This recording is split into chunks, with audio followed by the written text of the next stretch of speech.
Friends, I'm Ajaypal sir from Vivekanand Senior Secondary School, Bani. Now start the next question of the class 7th, chapter 9th, subject science और chapter का name है soil. चलो आज हम next question number 6 discussion करने जा रहे हैं. Yesterday we have discussed the 5 question of chapter 9. Now next the 6th question is list the difference between clay soil and sandy soil. Okay, you write the 4 difference between the clay soil and sandy soil. Now the first difference is ratio of fine particle is high, ratio of large particle is high. तो आपको पता है clay soil के अंदर जो particle का size होता है वो वेरी फाइन होता है, वेरी लिटिल होता है, छोटा साइज होता है.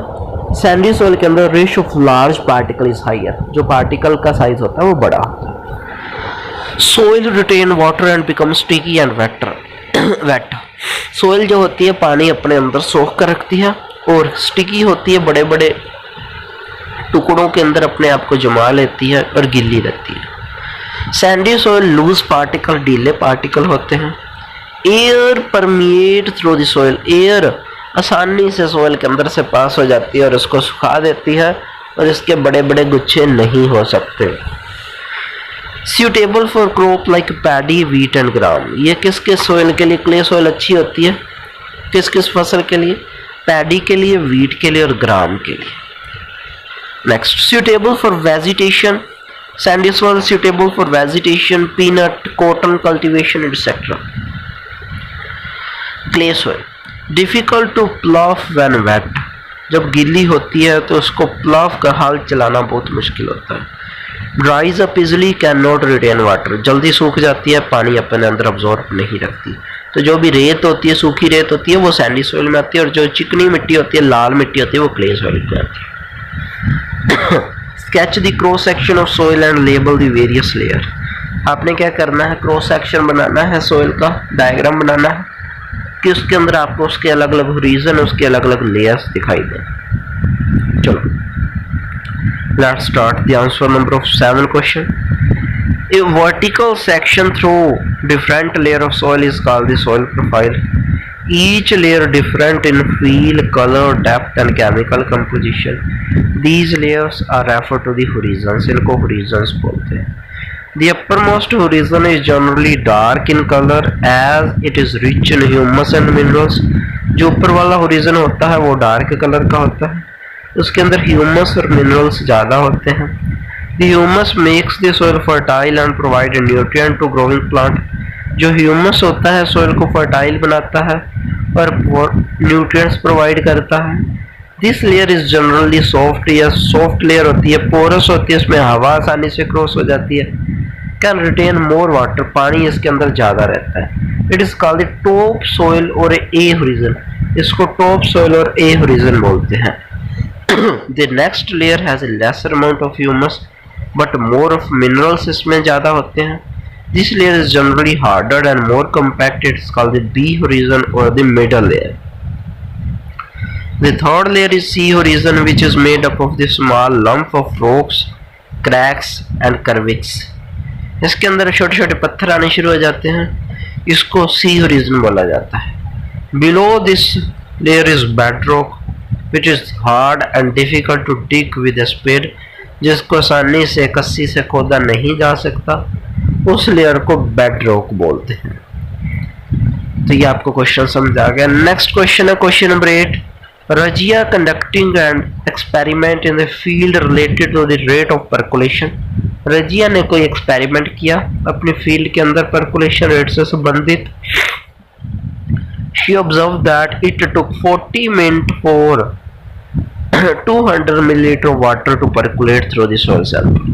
40 मिनट के अंदर 200 मिलीलीटर वाटर परकुलेट हुआ. रेट ऑफ परकुलेशन निकालना है तो अमाउंट ऑफ वाटर बाय में टाइम कर दो. 200 मिलीलीटर बाय में 40 मिनट तो आ जाएगा 5 मिलीलीटर पर मिनट. पर मिनट के अंदर 5 मिलीलीटर पानी नीचे रिसाव होगा. एक्सप्लेन हाउ सोइल पोल्यूशन और soil erosion could be prevented. कैसे हम सोइल पोल्यूशन और सोइल इरोजन से बच सकते हैं, उससे बचाव किया जा सकता है. Prevention of the soil pollution. Use manures instead of the chemical fertiliser. हमें मैन्योर का यूज करना चाहिए, हरी खाद का, रूढ़ी वगैरह डालनी चाहिए, गोबर वगैरह डालना चाहिए. इससे सोइल पोल्यूशन बचेगा। Industrial waste should be treated before release, industry का जो वेस्ट है उसको ट्रीट करके नदियों में डालना चाहिए। Avoid use of polythene and plastic और they should not get mixed in soil, polythene और प्लास्टिक का कम से कम यूज करना चाहिए। Prevention of the soil erosion, afforestation, large scale planting in place of the cut down forest, जितना ज़्यादा पौधे पेड़ पौधे लगा सकते हो एफॉरेस्टेशन कर सकते हो, डिफॉरेस्टेशन नहीं। डिफॉरेस्टेशन का मतलब होता है पेड़ों की कटाई और एफॉरेस्टेशन होता है पेड़ों को लगाना।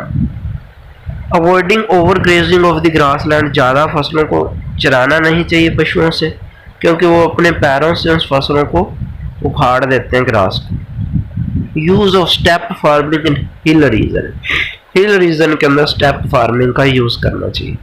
क्वेश्चन नंबर 10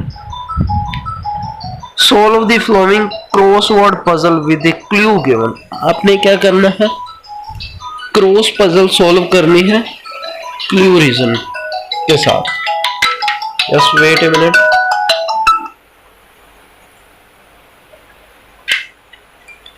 तो फर्स्ट है प्लांटेशन प्रिवेंट इट, अक्रॉस और डाउन। अक्रॉस का मतलब आप समझते हो left to right, plantation prevent us, किससे बचाता है प्लांटेशन, इरोजन से बचाता है। तो सेकंड में आएगा erosion. We should be banned to avoid soil pollution, हमें बैन करना चाहिए सॉइल पोल्यूशन। सॉइल पोल्यूशन से बचने के लिए हमने किस चीज को बैन करना चाहिए, तो फिफ्थ नंबर में आएगा polythene. Type of soil used for making pottery, clay soil use की जाती है, yes. Living organism in soil, earthworm आ जाएगा। डाउन के अंदर in desert soil erosion occur through wind, wind के द्वारा होती है soil erosion. Clay and loam are suitable for cereals like, किसके लिए अच्छी होती है, थर्ड नंबर में आएगा व्हीट के लिए। The type of soil can hold very little water, ऐसी सॉइल जो बहुत कम पानी अपने अंदर एब्जॉर्ब करती है, वैसे तो आपको पता है सैंडी सॉइल।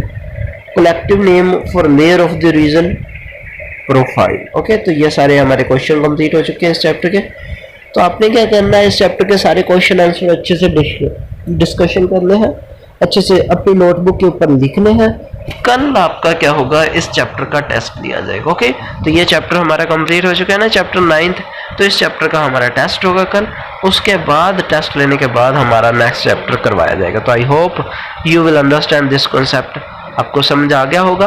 पीछे जितने भी ये 9 चैप्टर हो चुके हैं, आपकी फेयर नोटबुक कंप्लीट होनी चाहिए, उसके ऊपर एनसीईआरटी क्वेश्चन आंसर लिखे होने चाहिए चैप्टर्स के। तो I hope you will understand और you will complete their work. Okay, तो take care, stay home, stay safe, bye.